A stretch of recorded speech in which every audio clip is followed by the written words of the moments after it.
Hey everybody, it's Jason with Parallel Reality coming back with you here today. Found another article that makes me just, when I read the headline, I go, what? And it makes me go, I kind of need to see what this is about because there are just some strange things going on these days. So this article is from Red State from June 17th, and it's called Professor Complains About Feeling Anxiety When He Sees the American Flag, because it's just a horrible thing to see. So, article says, sometimes I can't tell if those on the hard left are as neurotic as they seem, or whether they just engage in hysterics as a way to virtue signal, which that's probably true. That's you could probably just end it there. Yes, it's virtue signaling. So this is one of those stories that makes it hard to discern. Milwaukee NPR station, there's part of the problem already, I could tell. It's NPR. So the station was WUWM, that's a mouthful. Host Taryn Powell published a podcast interview with Marquette University philosophy professor Grant Silva on Flag Day, in which they discussed the meaning of the American flag today. Both Powell and Silva expressed anxiety towards the American flag due to what they perceive as excessive imagery signifying an affinity towards nationalism. There's nothing wrong with nationalism. That's just being proud of your country and wanting to support it. That's it. That's all it is. There's nothing wrong with that anywhere, in any country. Okay. Silva said he believes that the flag can represent exclusion for some individuals. It doesn't. It's the most inclusive flag that we have in this country. There's particularly non-white people who may feel a sense of perpetual outsider status unless they conform to certain expectations in order to assimilate. Well, I hate to break it to you, but if you're living in a country, it just kind of makes sense to assimilate to what's the culture there. You can still have like your separate own thing. That's fine. But you don't like move to it. You don't live in a country and just go, I'm just going to go do my own things and not actually try to fit in anywhere and then get pissed that you don't fit in. Like, that just doesn't make sense to me. So the podcast person wrote, while some see the American flag as a symbol of freedom for all, others, like some people of color, struggle with the connection to that symbol due to their experiences in the United States. For example, I'm a Black American, and over the past few years, I've continued to analyze what the American flag means to me, especially considering the growth in extremism post-Trump presidency and those extremists using the American flag against people of color to say they're the real Americans. I'd like to see an example of this. I don't know what you're talking about. And by the way, all the extremism, like literally all of it, is coming from the left side of the political spectrum. So try again, buddy.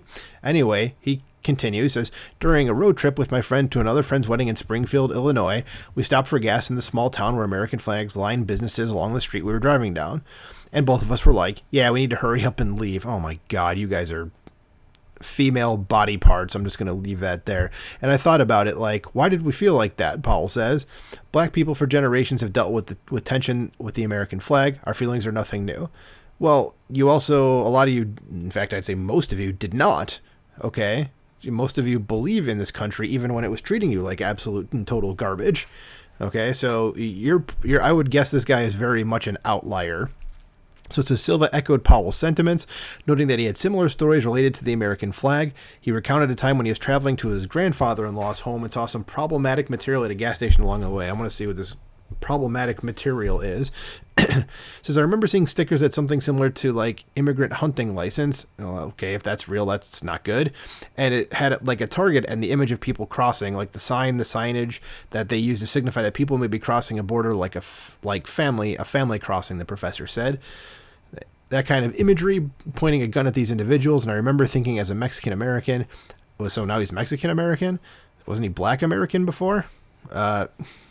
I swear to God, like, what the heck? It says, Powell wrote and says, for example, I'm Black American, and then, it says Silva. I'm sorry. I was looking at the wrong person. Okay, so this is a Silva guy. My apologies. I was like, wait a minute. This guy just changes nationality mid-story? Okay, so this is Silva talking.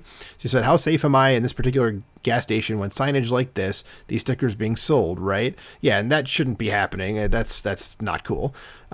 So the professor continued expressing his feelings about the American flag, saying that he gets a little bit anxious around the excessive imagery of the flag because, in his experience, patriotism quickly slips into nationalism. Well, those are two sides of the same coin. Patriotism is being proud of your country, and nationalism is just like wanting to support your country and believing in it. They're not much different, okay? And you can be a patriotic nationalist and still say you want, you don't have a problem with immigrants being in the country. I know wherever he saw these stickers, if in fact this is a true story, that those stickers should not be there. That's not good. But okay. It says, especially the simplistic version of patriotism, the flag waving, my country, love it or leave it kind of attitude. That is just a hop, skip, and jump away from becoming nationalism, Silva said. And again, what is wrong with nationalism? You haven't even defined what you mean by nationalism, so we don't actually know. So you're just saying that's bad, and it's like, well, no, that's not bad. If you're talking about a specific kind of nationalism that has the word white in front of it, yeah, that's bad. Okay? Anything that has a specific skin color or a group skin color in front of nationalism, yes, that's bad. I don't care what skin color it is, okay? So don't just act like it's one color, it's everybody, but just plain old nationalism is not a bad thing, okay? He concluded, says, as much as I would like to see the flag displayed in a proud manner, it all too quickly takes on the stakes that, as a non-white person, can mean a lot, right? It can mean a sense of inclusion or exclusion, a sense of belonging, or the ascription of a perpetual foreigner, perpetual outsider status, that flag is not for me unless I'm willing to abide by the assimilatory paradigm that some of these individuals that you're talking about tend to put forward. So the American, and then back to the actual author, of the Red State article itself. So the American flag is an iconic symbol, correct, that continually evokes certain emotions and interpretations among American citizens. People hold diverse perspectives towards America and her history.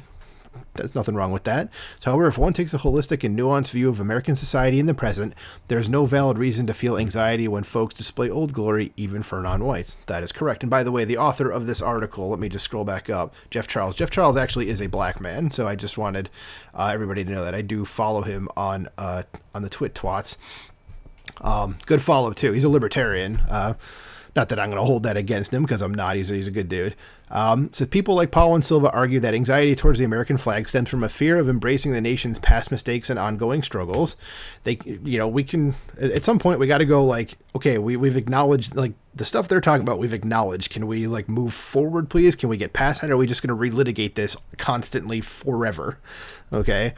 Because they contend that the way society treats them based on their ethnicity or nationality makes the American flag issue more complex. Indeed, as a black man, Jeff said it himself, says, I reflected on this as well. I wrote a piece about it 2 years ago on Independence Day that sums up how I feel about it. And if you do so wish, person listening, you can click on that link and go see his article. We're going to keep going with this one, though. It says, it is crucial to acknowledge that the flag represents not only historical blemishes, but also the remarkable progress achieved in terms of racial equality. The flag has witnessed the civil rights movement, the dismantling of forced segregation, and the rise of leaders who have fought for inclusivity and justice. We can acknowledge the past blemishes and current problems without pretending that America has not evolved over the years. It says, regrettably, last paragraph here, if we take Powell and Silva at their words, they are allowing a symbol to cause them anxiety when it shouldn't. Yes, Silva's experience at that gas station was troubling, correct. Yeah, like I said, those stickers are troubling. It says, but guess what? This is America. You don't have to give folks your money if you do not wish to support them. I'd never support a business that expressed anti-black views. Neither would I. It says, and you know what? I wouldn't feel an ounce of anxiety from seeing the American flag as the result. Yeah, who would? I'm Jewish, and I've never, so I guess you could say I'm a minority. I'm a white Jew, but I am Jewish, and I think the American flag is one of those beautiful things there is. So instead of allowing a symbol reflecting good and bad history to cause anxiety, perhaps it would make more sense to consider how we can continue making progress in this country. Yeah, of course. Nothing wrong with that. So, and there is Jeff Charles right there. So I guess I could have just scrolled down and said, oh, look, it's him. But in any case, let me know what you guys think about this. I mean, does the American flag cause you anxiety? What do you think about people that it causes anxiety for? Should it cause any anxiety towards people at all? What do you think about this whole patriotism versus nationalism argument? Let me know what you think in the comments below. Like, share, subscribe, and I'll talk to you soon. Bye.